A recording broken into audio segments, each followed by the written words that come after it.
আসসালামু আলাইকুম। আশা করি আপনারা অনেক অনেক ভালো আছেন। আমি আজকে এই মুহূর্তে এখন আছি হচ্ছে যাত্রাবাড়ি। যাত্রাবাড়ি থেকে আজকে গন্তব্য করব হচ্ছে কাজীপাড়া। মানে মিরপুর ১০ নম্বরের আগে কাজীপাড়া বলে। সেই মিরপুর কাজীপাড়া সেই জায়গায় যাব। তো কিভাবে গেলে সুবিধা হবে বিস্তারিত আপনাদের জানাবো। সাথেই থাকবেন। আর ভিডিওটা সম্পূর্ণ দেখার অনুরোধ রইলো এবং আপনার সাপোর্টে আমি একটু, একটু করে এগিয়ে যাচ্ছি। আর তাই কথা না বাড়িয়ে চলুন আমি সামনের দিকে যাই। তো যাত্রাবাড়ি যেহেতু আছি এই যে দেখতে পাচ্ছেন এটা হচ্ছে ৮ নম্বর গাড়ি। আর ৮ নম্বর গাড়িতে করে প্রথমে আমাকে মতিঝিল যেতে হবে। সেক্ষেত্রে এই জায়গা অন্য কোনো গাড়ি নাই যে মতিঝিলে যাওয়া যায়। সেক্ষেত্রে আমার এই ৮ নম্বর গাড়িটায় যেতে হবে। এজন্য আমি পাশ দিয়ে হাঁটতে, হাঁটতে সামনের দিকে যাচ্ছি। এই জায়গায় কিন্তু ৩ টা গাড়ি। প্রথমে একটা দেখলাম, ওটায় উঠলে অনেক সময়টা লাগবে। এখন একটা, এটাও বেশ সময় লাগবে। এটা ক্রস করে সামনে দেখি যে আরেকটা। এখন আমি এই গাড়িতে উঠবো এবং এই গাড়িতে উঠে দেন হচ্ছে আমি যাব মতিঝিলে সর্বপ্রথম। সেক্ষেত্রে মতিঝিলে যেতে গেলে যে সময়টা লাগবে যার যেমন লাগে। তো আমি যেহেতু দুপুরবেলা আমি অলরেডি কিন্তু অনেক দূর চলে এসেছি, হ্যাঁ, তারপর আপনাদের ভিডিও করে দেখাচ্ছি। আমি চলে এসেছি যাত্রাবাড়ি ক্রস করে অলরেডি চলে এসেছি আপনার এটা কি বলে, এটা হচ্ছে ওয়ারি। ওয়ারি ক্রস করার পর হয়তো বা আর কিছুক্ষণ পর হয়তো মতিঝিলে চলে আসবো এরকম একটা অবস্থা। এটা হচ্ছে আপনার চলে আসছি, হ্যাঁ, ওয়ারি ক্রস করতেছি। ওয়ারি ক্রস করে আমি ইত্তেফাকের মোড়ে যাব। এই যে ডানের দিকে চলে গেলাম, ডানের দিকে যেয়ে আর কিছুক্ষণ পরে হয়তো বা ইত্তেফাকে যাব। মানে গাড়িটা খুব স্পিডে টানছিল, এতটা স্পিডে টানছে মানে ফাঁকা পেয়ে মনে হচ্ছে যে উড়ে যাচ্ছি এরকম একটা অবস্থা।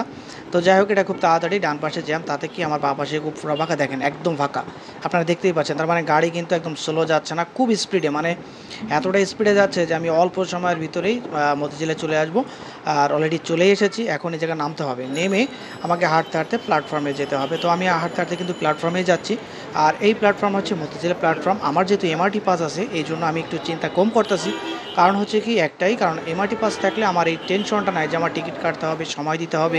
এই সময়টা আমার হাতে নাই। আমার যেহেতু এমআরটি পাস আছে আমি সাথে সাথে পাঞ্চ করব, দেন উপরে চলে যাবো। যে ডান পাশে সবাই কিন্তু টিকিটের জন্যই অপেক্ষা করছে, মানে এমআরটি পাসের জন্য অপেক্ষা করছে। তো আমার যেহেতু এমআরটি পাস আছে আমি সোজাই চলে যাচ্ছি। সোজা যেয়ে আমি এই যে এমআরটি পাস পাঞ্চ করেই আমি যে সিঁড়ি দিয়ে উপরে চলে আসতেছি এবং চলে আসার সাথে সাথে আমি এই যে কিছুক্ষণ পর একটু দাঁড়িয়ে আছি। মানুষ আছে প্রচুর, কারণ আমি আসলেই এমন কোনো দিন নাই যে আমি এসে প্ল্যাটফর্ম ফাঁকা পেয়েছি।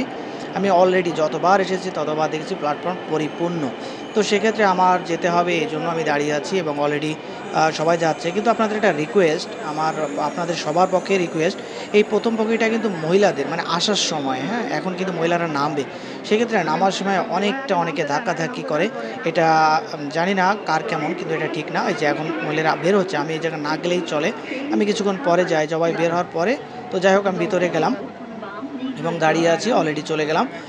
আর এই বিষয়টা নিয়ে আপনারা যতটুকু সম্ভব আপনারা একটু সেফ জোনেই যাবেন। কারণ হচ্ছে প্রথম বগিটা আসার সময় প্রথম বগিটা মহিলাদের, আর ওই পাশেটা থাকে হচ্ছে যাওয়ার সময়। আমি যেমন এখন যাচ্ছি, এখন কিন্তু সামনের বগিটা মহিলাদের। সেক্ষেত্রে আমরা কিন্তু ভিতরে এই জায়গায় শুধু পুরুষরাই আছি, মানে যতটা বগি আছে তার ভিতরে একটা বগি শুধু মহিলাদের জন্য স্পেশালভাবে, সে জায়গায় পুরুষরা যায় না, শুধুমাত্র মহিলারাই যেতে পারে। যাই হোক ভিতরে খুবই মানুষ ছিল, পরিপূর্ণ মানুষ।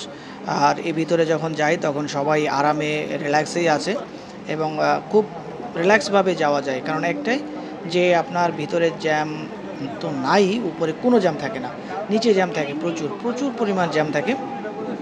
এ কারণে আপনার তাড়াতাড়ি যাওয়ার মাধ্যম হচ্ছে একমাত্র মেট্রো রেল। কারণ এই মেট্রো রেলে যেতে গেলে আমার সময় লাগবে সর্বমোট মিলায়ে মনে করেন যে আধা ঘন্টা এরকম লাগবে। কারণ হচ্ছে মেট্রো রেলে যেতে লাগবে আমার 15 থেকে 17 মিনিট। আর এপাশে যদি আমি যাত্রাবাড়ি থেকে আসি সেক্ষেত্রে সব মিলায় আমার এই যে 30-32 মিনিট লাগবে। আর যদি আমি বাসে আসি তাহলে হতে পারে এমন সারাদিন লেগেও যেতে পারে। এই জন্য সারাদিন না লাগার থেকে আমার যদি একটু সময় কম লাগে সেটা ভালো না? টাকা একটু বেশি যায়, তারপরে হচ্ছে কি রিল্যাক্সে আরামে যাওয়া যায়। মানে পুরাটাই আরাম আর আরাম। যাই হোক আমি কথা বলতে বলতে কিন্তু অনেক দূর চলে এসেছি, অনেক দূর। মনে করেন ফার্ম গেট ক্রস ট্রস করে আমি হয়তো আর কিছুক্ষণ পরেই নামবো এরকম একটা অবস্থা হয়েছে। তো যাই হোক আপনাদের যতটুকু সম্ভব আমি যতটুকু পারি আপনাদের ব্লগ শেয়ার করলাম এবং আপনাদের যদি ভালো লাগে অবশ্যই অবশ্যই লাইক কমেন্ট শেয়ার দিয়ে দেবেন। আর যদি কথায় কোনো ভুলভ্রান্তি হয় অবশ্যই অবশ্যই ক্ষমা দৃষ্টিতে দেখবেন। কারণ হচ্ছে আমি যে যেহেতু ট্রাভেলিং ব্লগ সবসময় ভিতরে থেকে কথা বলা যায় না, কিছু কিছু সময় একটু মানুষের বিভ্রান্তি হয়, এই জন্য ভিতরে কথা বলাটা ঠিক না। এই জন্য আমি একটু কাটছাট করেই কথা বলছি। যাই হোক আপনারা ক্ষমা দৃষ্টিতে দেখবেন। আর অলরেডি কিন্তু আমি কাছাকাছি চলে এসেছি, হয়তো আর কিছুক্ষণ পরেই সিগন্যাল দিবে। সিগন্যাল দিলেই হচ্ছে আমি নেমে যাব। তো আপনারাও চাইলে এভাবে সহজে আসতে পারেন একেবারে রিল্যাক্সে। যাত্রাবাড়ি থেকে আপনার ৮ নম্বর গাড়িতে উঠতে হবে, ৮ নম্বরে মতিঝিল আসতে হবে, মতিঝিল থেকে মেট্রো রেলে উঠে আপনি চলে আসতে পারবেন। যদি বলেন মিরপুরে নামতে, মিরপুরে যেতে পারবেন। যদি বলেন যে কাজীপাড়া, শেওড়াপাড়া এদিকে নামবেন তাও চলে আসতে পারবেন। তো আজকের মতো এ পর্যন্তই। সবাই ভালো থাকবেন আর আমার পাশেই থাকবেন। চ্যানেলটাকে সাবস্ক্রাইব করে দিবেন। সবাইকে আজকের মতো আল্লাহ হাফেজ।